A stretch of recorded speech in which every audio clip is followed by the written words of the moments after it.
You want some more water, sweetie? It's so hot for you. Tasha, boy, here. There you go. Okay, really? Drink it out of here. You can just set it on the ground.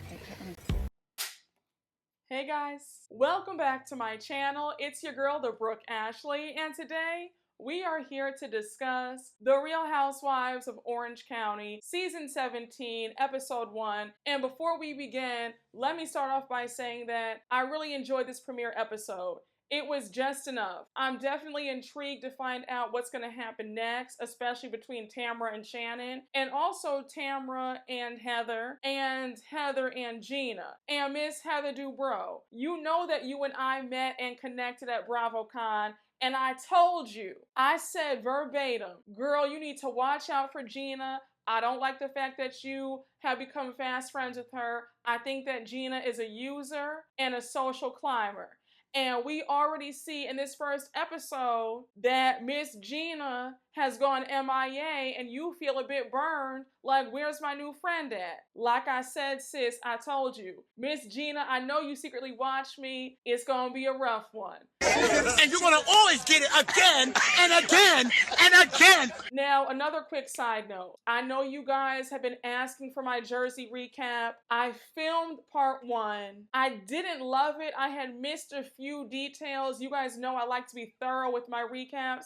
I never want to give you guys any half-ass stuff. So I will be just redoing it. I'll be giving you guys a double recap of parts 1 and 2, okay? So hold on a little bit longer. I promise you I have not forgotten about Jersey. I have a lot to say. If you are a Jennifer Aiden fan and a Teresa fan, I'm going to let you know right now, I'm about to wear them out. And you might not want to watch the Jersey recap because they tried it. But if you do choose to watch, watch at your own risk. I just want to give you that disclaimer now. But guys, with all that being said, let's just jump right on into it because you guys already know that we don't have a minute to spare. So we open up this premiere episode with Tamra Judge being back. And we all know that Tamra is an OG of the OC. She joined the franchise in season 3. So she's been on for quite some time. Now, I have mixed feelings about Tamra because I've been watching OC since the beginning, and I liked her in the beginning, but as the seasons progressed, I did not like how two-faced she was. I didn't like how conniving she was. Just very dark energy. And Tamra's somebody where she'll make you feel like she's your best friend and in your corner, and then she'll turn on you immediately. I hated the way she treated Gretchen when Gretchen was on. I didn't like how she would flip on Alexis. One minute she loved Alexis, then she was mean to her. You know what it is about Tamra? Tamra has Giselle Bryant and Lisa Rinna energy, where she will do and say anything for the show. And I'm on Shannon's side with this whole beef between her and Shannon.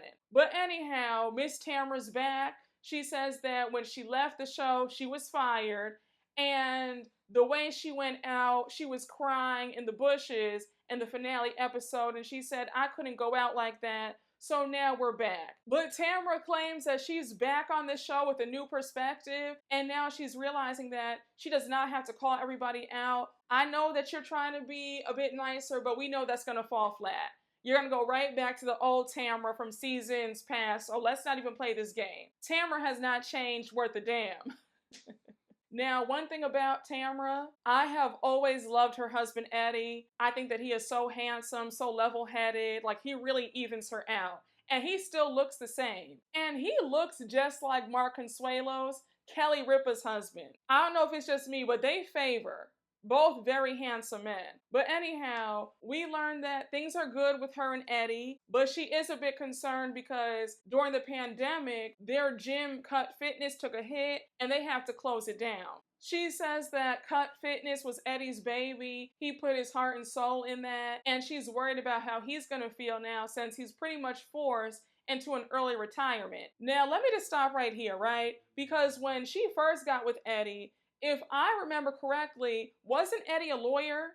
So since Cut Fitness is no longer, can't Eddie go back to practicing law? But I really do hope that he doesn't fall into a depression because of Cut Fitness having to close its doors. Because listen, when you have a business, you put your heart and soul in it, it is hard when you're forced out, you don't get to go on your own terms. So I can understand him being upset about that, because anybody would be. And then we learned that Tamra's mom, Sandy, is now living with her and Eddie. I think they said that they sold her mom's condo and she's with them now, and she's trying to get her out. But the mama has a boyfriend.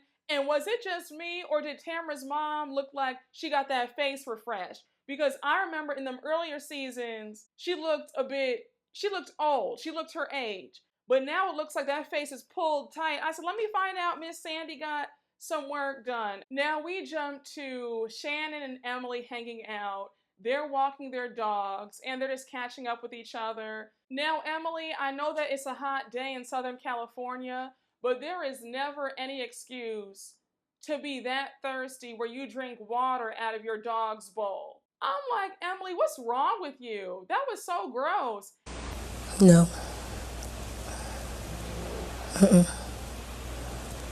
I've told you guys time and time again, I don't see it for Emily. I think that she's boring.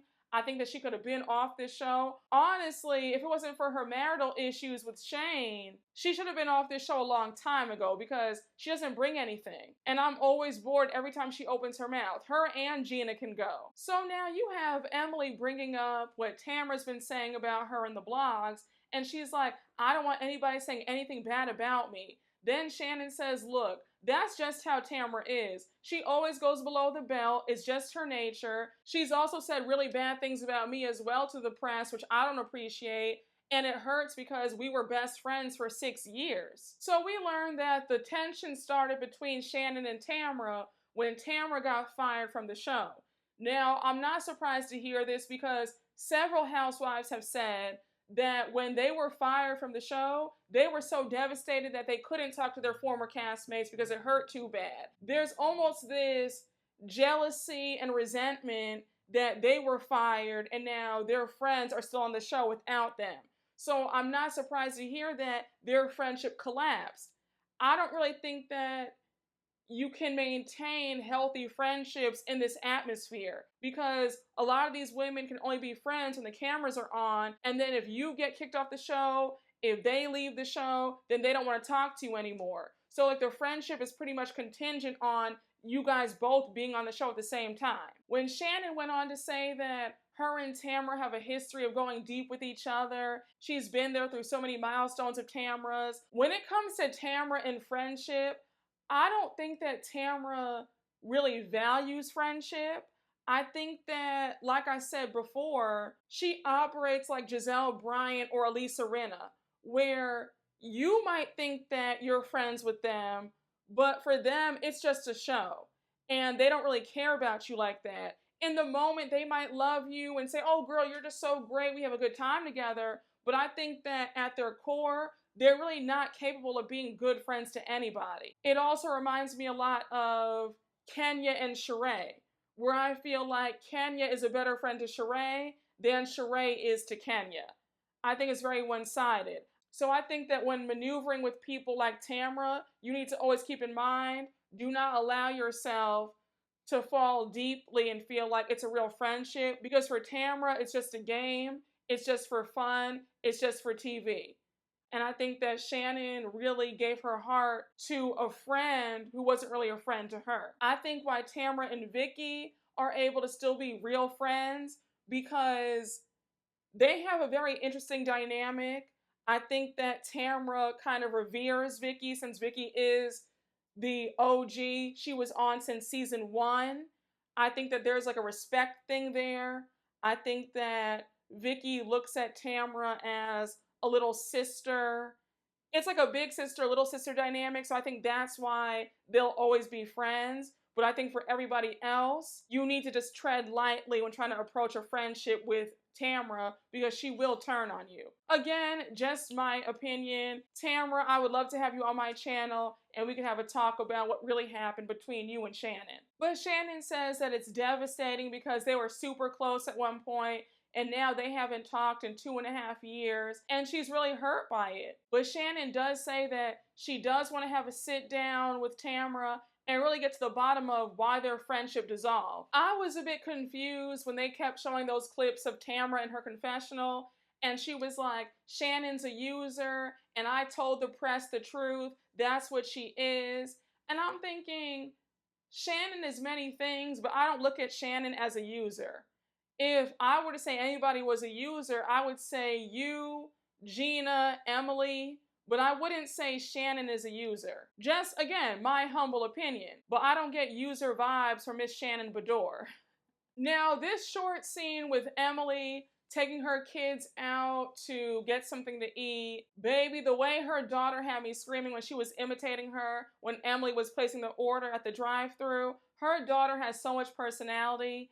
And we learned that while Emily is happy to be a stay-at-home mom now, we find out that Shane finally got a job. I said, thank you, Jesus, won't he do it? He is finally out the house, being a productive member of society. Thank you, God. Thank you.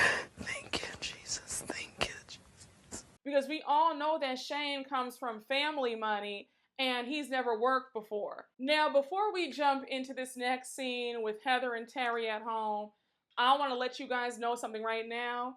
I am back on Team Heather Dubrow. I know what I said last year when I was doing the recaps. Last season, Heather kind of ticked me off. I didn't like the way she treated Shannon. That really irritated me. But after meeting her at BravoCon, when I tell you that Heather is so sweet, I mean just so friendly, so personable. And it's not that fake nice either. Like, she genuinely is down to earth and just really good vibes. And another thing about Miss Heather, the camera does not do her justice. Because in person, the face, she looks youthful. She looks very pretty. I mean, the face was beat. The hair was just laid. She had her little Fendi dress on. She looked amazing. Heather is a baddie. Again, do not let the camera fool you. Heather in real life, she's a baddie, okay? But I'm back on Miss Heather Dubrow's side, all right? Like, that's my girl. But anyhow, she's at home with Terry. Terry got out of the hospital because he tore his meniscus. So he's in a wheelchair and she's pushing him around. And I just love their home so much. I love that they have an elevator in it too. But we learned that Heather and Terry have been hanging out with Shannon and Shannon's boyfriend John a lot. Like, they are new best friends now. They always see each other. I'm happy to hear that because the way Heather and Shannon's feud spans from season 9, they have been at each other's throats for seasons. So I'm happy to see them finally being on the same page and being friends. Because truth be told, Heather and Shannon should have been best friends from jump. But anyhow, they're back on track. And now Heather brings up Gina. So Heather says, I thought that I was building a real friendship with Gina, but now it's radio silence. I don't hear from her anymore. Every time I text her, I don't get a response back.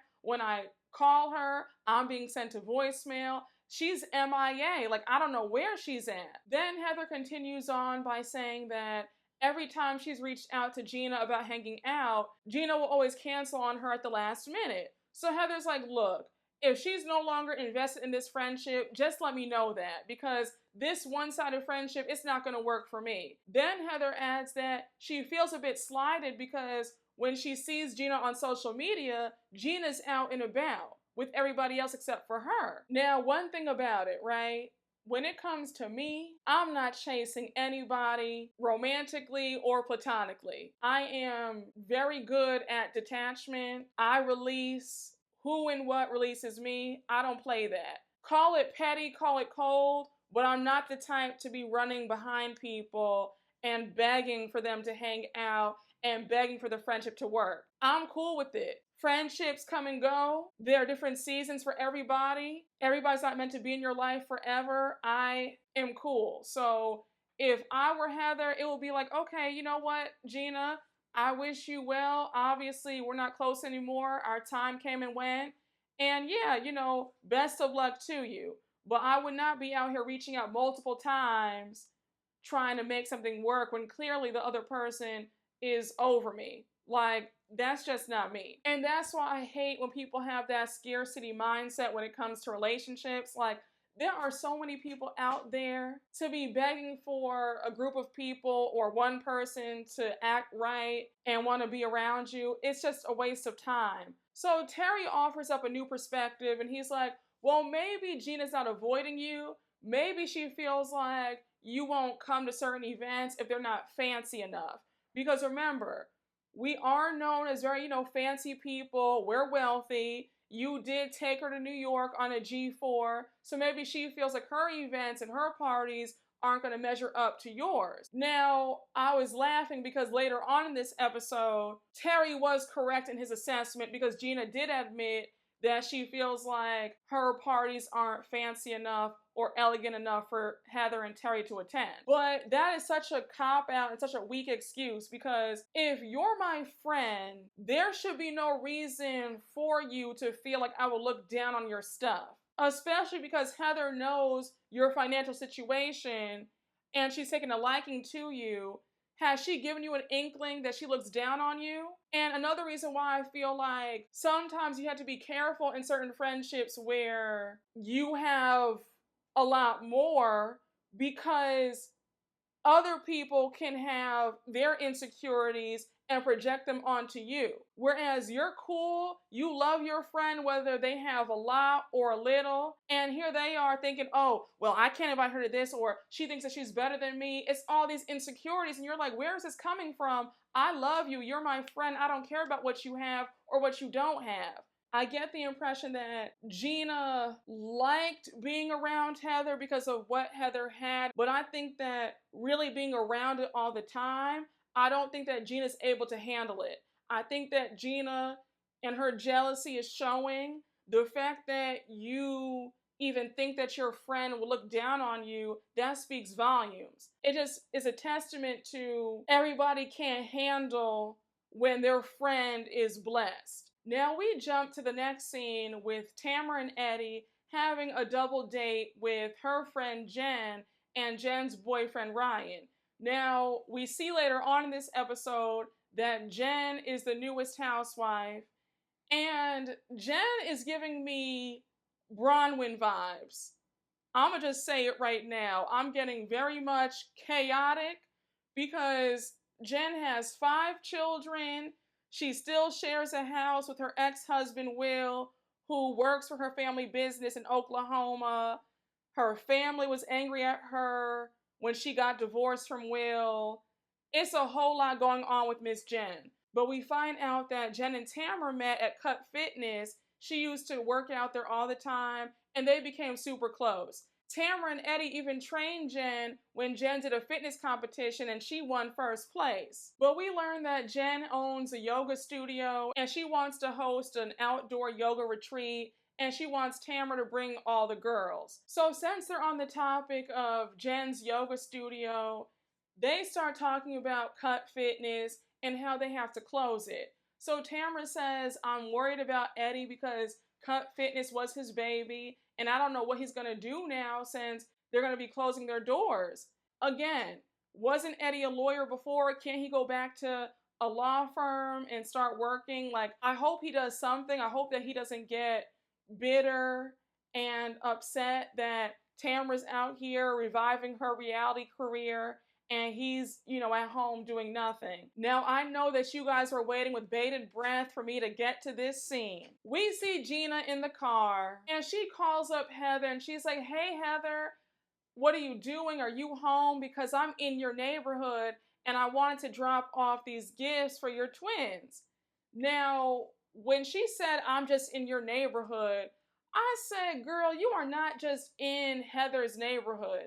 And even Heather said that. She said, sis, I'm behind 3 gates. You're not just in my neighborhood just driving by. Gina arrives at Heather's, and now they sit down to have a conversation. So Gina starts it off by saying, oh my gosh, Heather, I feel like I haven't seen you. It's just been so long. And Heather's like, girl, same. I've been calling you up. I don't hear from you. You're nowhere to be found. Like, I feel the same exact way. So Gina says, I know I've been all over the place. I have some new things going on. I'm studying to get my real estate license. So Heather's like, oh my gosh, no way. My son, Nikki, is studying to get his real estate license as well. So Gina was like, I mean, that's great and all, but why would I talk to a teenager about real estate licenses? Like, I'm a grown-ass woman. I have to feed my family. I have 6 kids. We have 8 mouths to feed, so I don't have time to chop it up with a teenager about real estate. Now, I want to stop right here, Gina.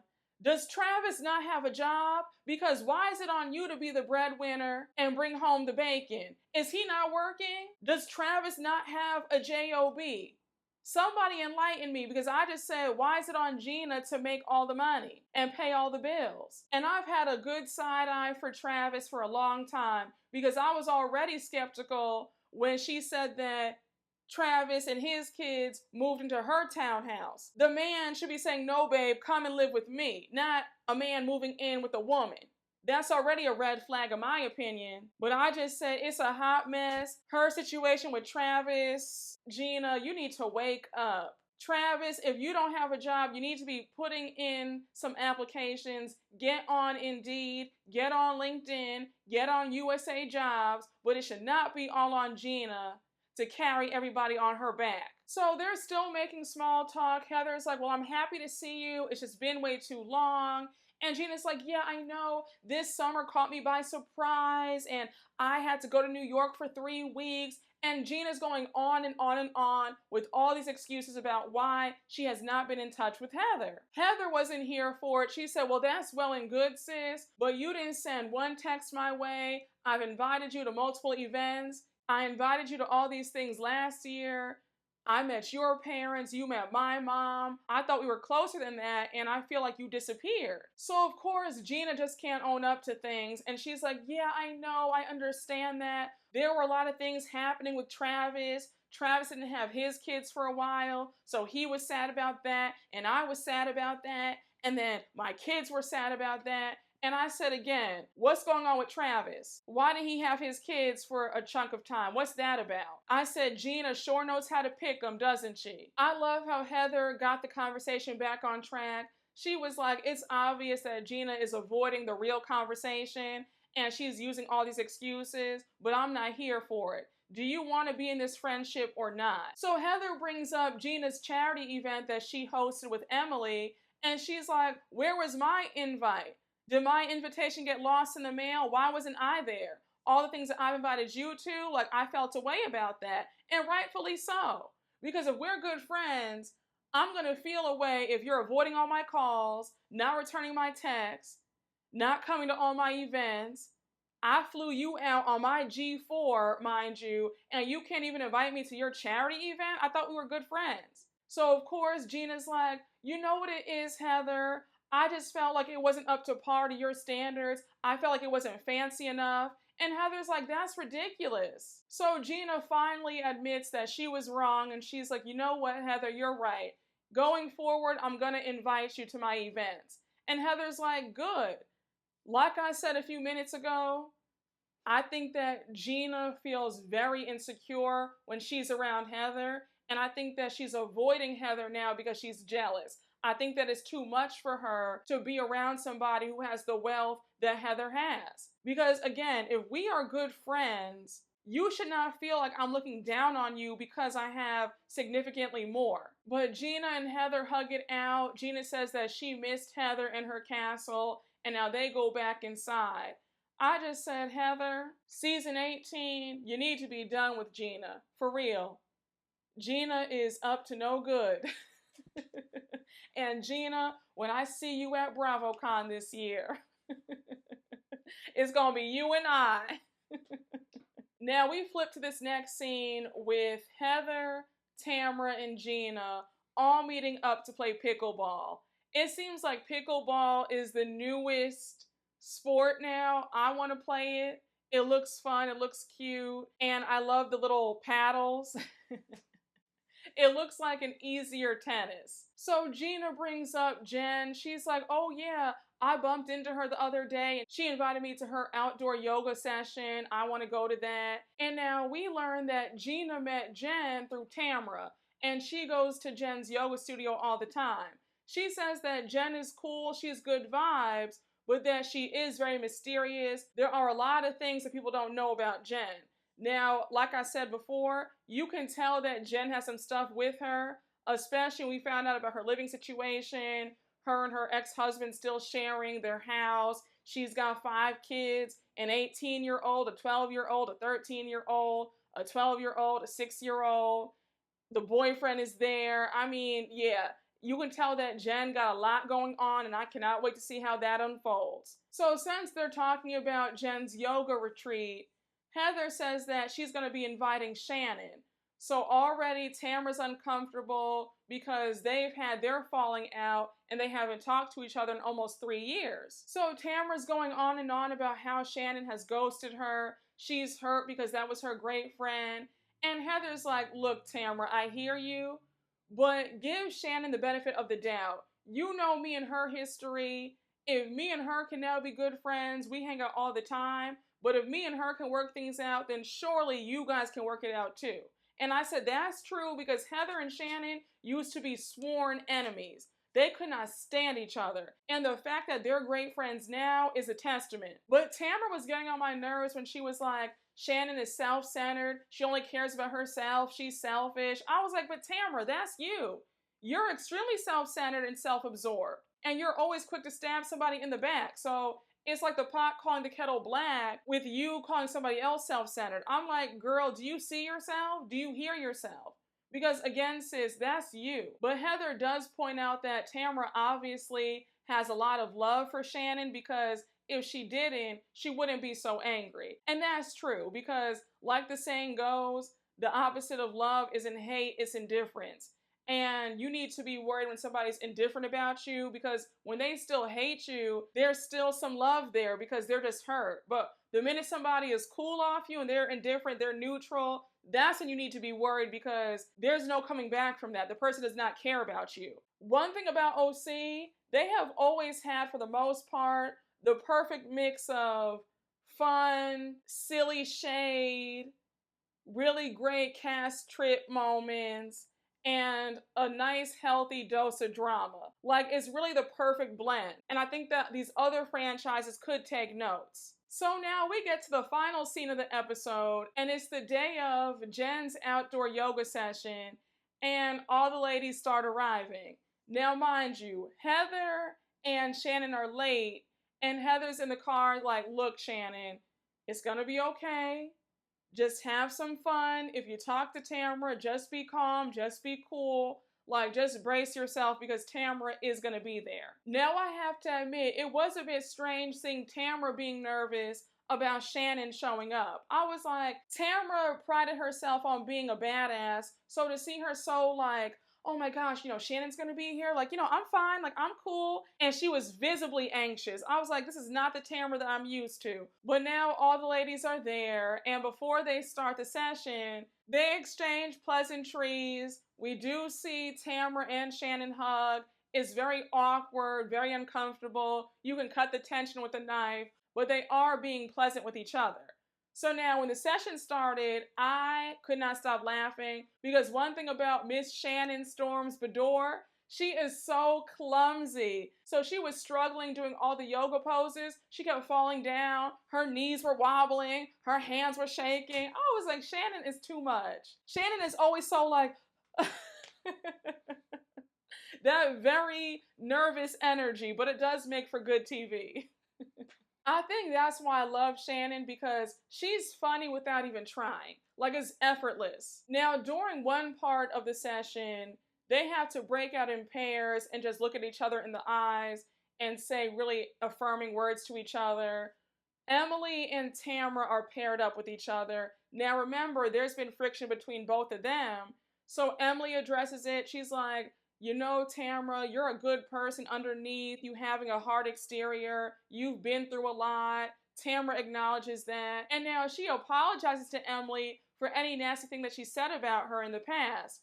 Emily accepts it and she says, it's fine. It's in the past now. Let's try to start over again and try and have a real friendship. Now, I doubt that it's going to last because we know how Tamra is. And I feel like Emily is somebody who really craves validation. I think that she's always looked at Tamra and Vicky as the cool girls, and she desperately wants to be in Tamra's good graces. So I think that there's a desperation on Emily's part to finally be Tamra's friend. And we see that dynamic on multiple franchises. where there's an in crowd and then you have the outsiders who desperately want to be in with the cool girls. And I think that Gina and Emily feel like they're the outsiders in this group. Now, at this point, the yoga session is over, and now they're taking another champagne break. They have some hors d'oeuvres. It's a really nice spread. We see Jen and Shannon talking. Jen is asking Shannon how long she's been with her boyfriend, John.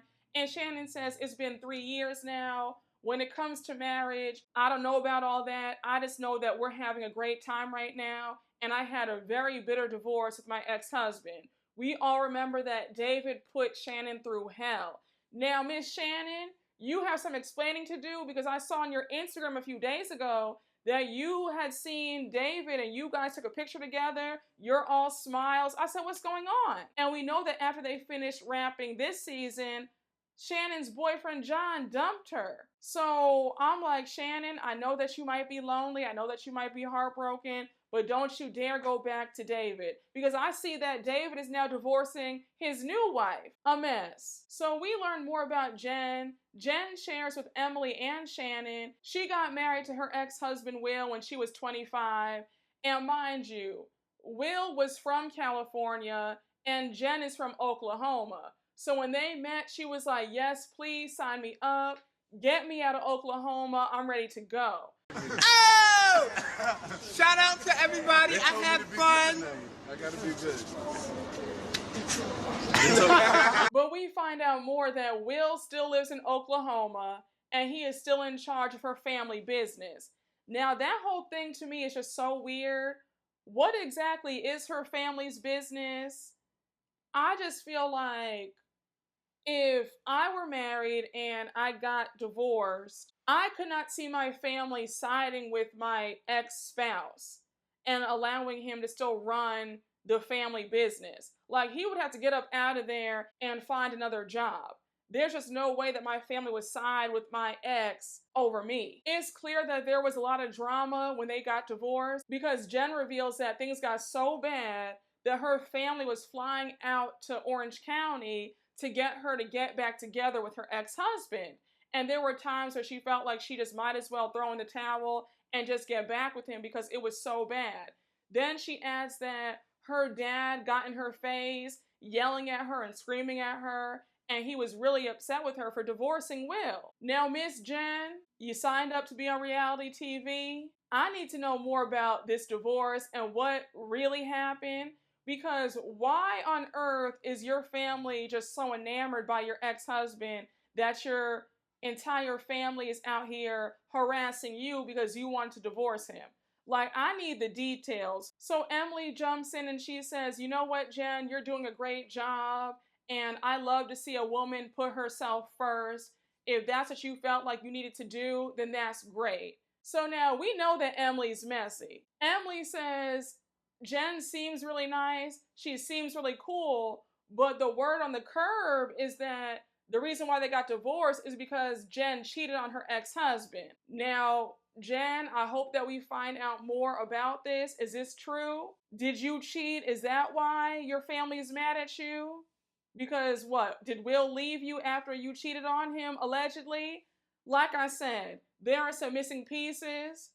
I don't think that Jen is being 100% honest about what really went down, and I hope that we find out more. But now we see Emily and Tamra talking off to the side, and Emily's like, Tamra, you need to talk to Shannon. Tell her how you feel. Don't keep this bottled in. And now, of course, Gina walks over to join in, and at this point, Shannon goes inside to get some food, and she overhears their conversation talking about her, and she says, is this about me? And Tamra's like, oh man, here we go. So Gina and Emily leave Tamra and Shannon alone so that they can talk and hash out their issues. So immediately, Tamra is emotional. She breaks down crying and she's like, Shannon, I miss you. I miss my best friend. Did you even know that our dog Bronx died? Did you even know that we have to close down Cut Fitness? So Shannon's like, oh my gosh, I'm so sorry to hear that. I had no idea. And then Shannon says, look, I'm in a great space in my life. I don't want to have any hard feelings towards anybody. So I do want us to sit down and try to resolve our issues. We cut to the next week, and Shannon and Tamra are going to meet up to have a talk. And from the looks of things, it appears like the conversation is about to go left. Now, I'm not surprised because I don't see Tamra owning up to her part in things. We know how Tamra gets when she's angry. We know how Shannon gets when she's upset. So I see this being a bloodbath when they meet up to hash out their issues because, yeah, there's so much history there. There's so much anger there. There's so much love as well there. So it's not going to be a clean and neat conversation. It's going to get loud and it's going to get messy.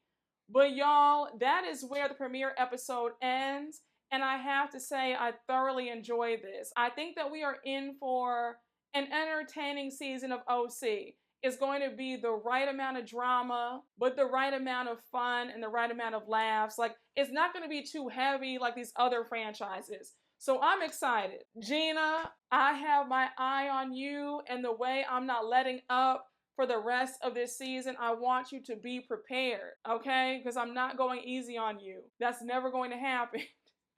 But guys, I hope you all enjoyed my recap. Thank you all so much for watching, and you already know what to do.